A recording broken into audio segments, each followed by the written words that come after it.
लगता है ट्रंप के धौंस और धमकी भरे टैरिफ वॉर के बीच भारत लिख रहा है ग्लोबल गेम की नई स्क्रिप्ट। और भारत, रूस और चीन के रिश्तों में आगे बात बढ़ रही है। जहां भारत, चीन और रूस ने एक सुर में ट्रंप का टैरिफ का विरोध किया, तो उसी क्रम में चीनी विदेश मंत्री वांग यी राष्ट्रीय सुरक्षा सलाहकार अजित डोभाल के निमंत्रण पर दिल्ली पहुंचे और दूसरी ओर पुतिन ने किया प्रधानमंत्री नरेंद्र मोदी को फोन। डोभाल और वांग यी ने भारत और चीन के बीच सीमा विवाद पर विशेष प्रतिनिधि संवाद की 24वें दौर की वार्ता की। वांग यी ने अपने समकक्ष डॉक्टर सुब्रमण्यम जयशंकर के साथ द्विपक्षीय वार्ता के बाद दोनों देशों के बीच सीधी उड़ान सेवा बहाल करने और एक अद्यतन वायु सेवा समझौता एयर सर्विस एग्रीमेंट को अंतिम रूप देने तथा 5 सालों से बंद सीमा व्यापार फिर शुरू करने पर सहमति बनी। यह सीमा व्यापार 3 निर्धारित बिंदुओं लिपुलेख दर्रा, सिपिकला दर्रा और नाथुला दर्रा से किया जाएगा।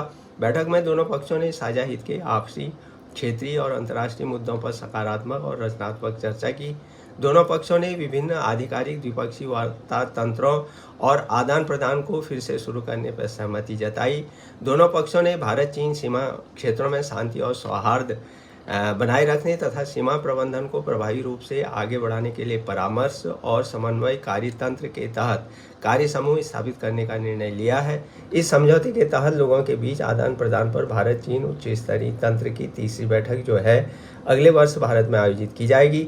दोनों पक्षों ने भारत चीन सीमा क्षेत्रों में सीमा निर्धारण में शीघ्रता से प्रगति की संभावनाएं तलाशने के लिए एक विशेषज्ञ समूह एक्सपर्ट लेवल मैकेनिज्म गठित करने पर सहमति व्यक्त की है। सीमा पार नदियों के सहयोग पर विचार विमर्श किया गया और भारत चीन विशेषज्ञ तंत्र के पूर्ण रूप से पालन और संबंधित समझौता ज्ञापनों के नवीनीकरण पर संवाद जारी रखने पर भी सहमति व्यक्त की गई। डॉक्टर जयशंकर ने भारत को एक निष्पक्ष, संतुलित और बहुध्रुवीय विश्व व्यवस्था का पक्षधर बताते हुए इस बात पर जोर दिया कि आतंकवाद के सभी रूपों और अभिव्यक्तियों के खिलाफ लड़ाई भारत की एक प्रमुख प्राथमिकता है। उनके अनुसार भारत चीन संबंधों को आपसी सम्मान, संवेदनशीलता और आपसी हित के आधार पर इन 3 सिद्धांतों से निर्देशित होना चाहिए। डॉक्टर जयशंकर ने ब्रह्मपुत्र नदी के निचले इलाकों में चीन द्वारा किए जा रहे विशाल बांध निर्माण के संबंध में भारत की चिंताओं और भारत की ताइवान नीति के बारे में भी अवगत कराया।